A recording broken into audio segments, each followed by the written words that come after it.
Monsieur Louis, pour la question à la ministre de la Justice, mendicité dans les grandes villes du pays. Merci, Monsieur le Président. On vit dans un drôle de monde, Madame la Ministre, mais nous vivons surtout dans un pays de fous. Madame Turtelbaum, un pays où les pires crapules et les délinquants en col blanc restent impunis grâce à leur lien avec le pouvoir en place. Un pays où l'on pratique à tout va l'amnistie fiscale, permettant à des riches d'éluder l'impôt, alors que dans un même temps, des politiciens, qu'ils soient socialistes, libéraux ou humanistes, instaurent dans leur commune, comme ce fut le cas à Charleroi cette semaine, une chasse aux mendiants, une chasse aux pauvres. Et qui dirige la ville de Charleroi? Eh bien, le président national du Parti socialiste, Paul Magnette. Et franchement, les premiers camarades socialistes doivent se retourner aujourd'hui dans leur tombe. Mais Magnette n'est pas le seul, car d'autres villes socialistes, comme Liège ou Gand, prônent la même politique. Il est vraiment beau le socialisme d'aujourd'hui.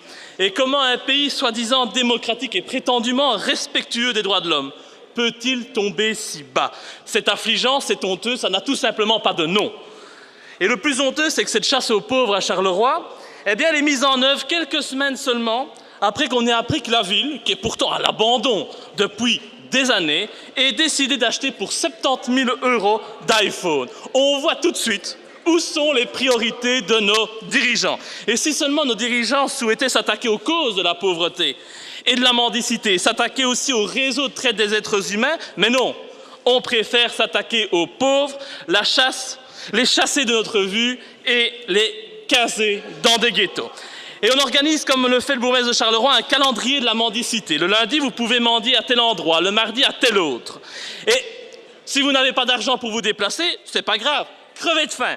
On interdit de mendier le dimanche. Ben oui, c'est normal, le dimanche, c'est le jour du Seigneur, le jour du repos. Et si vos enfants n'ont rien à manger le dimanche, c'est pas grave, qu'ils crèvent de faim.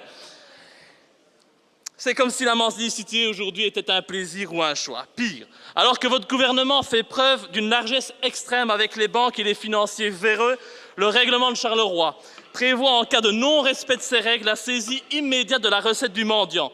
Un emprisonnement est même prévu, comme si la pauvreté devenait aujourd'hui un crime. Dès lors, et puisque des mesures sont demandées par certains politiques du pays, pour interdire purement et simplement la mendicité, j'aimerais savoir quelle est votre position et celle du gouvernement sur ce sujet. Comment vous comptez lutter contre la pauvreté? Comment réduire le nombre de mendiants dans notre pays? Et puis, en tant que maman et qu'être humain, n'avez-vous pas envie, Madame la Ministre, de condamner de telles décisions? Madame la Ministre.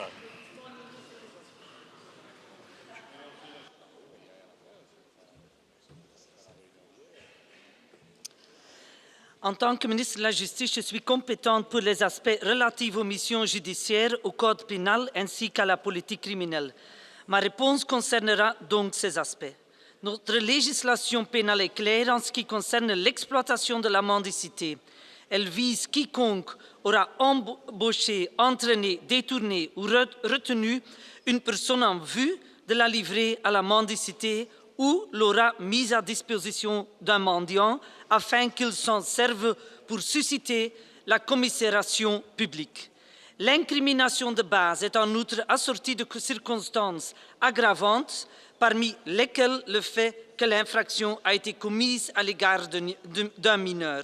La mendicité n'est donc pas interdite. Par contre, le fait de livrer une personne à la mendicité, de l'inciter à la mendicité ou d'exploiter cette mendicité est, à juste titre, punissable de peines sévères, particulièrement si les infractions ont été commises dans le cadre de la traite des êtres humains. Bedankt mevrouw de minister. Monsieur Louis.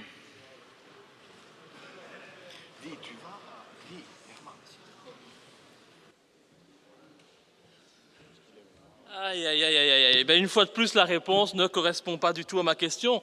Vous me parlez, Madame la ministre, de loi, mais où est l'humain dans votre politique? L'humain, ça n'existe plus en Belgique. Et c'est tellement abject que l'on croit rêver. Sincèrement, je refuse, Madame la ministre, de vivre dans un pays où une femme qui mendie le dimanche pour soigner son enfant malade risque de se retrouver en prison. C'est indigne, indigne d'un pays évolué. Je ne serai pas plus long. Parce qu'à tel point, je crois que l'absurdité de la situation parle d'elle-même et démontre le mépris qu'ont nos dirigeants pour les plus faibles d'entre nous, que vous êtes pourtant censés défendre et protéger. on voit aujourd'hui que les plus pauvres sont abandonnés par leurs politiciens. Collega's, aan de orde is de bespreking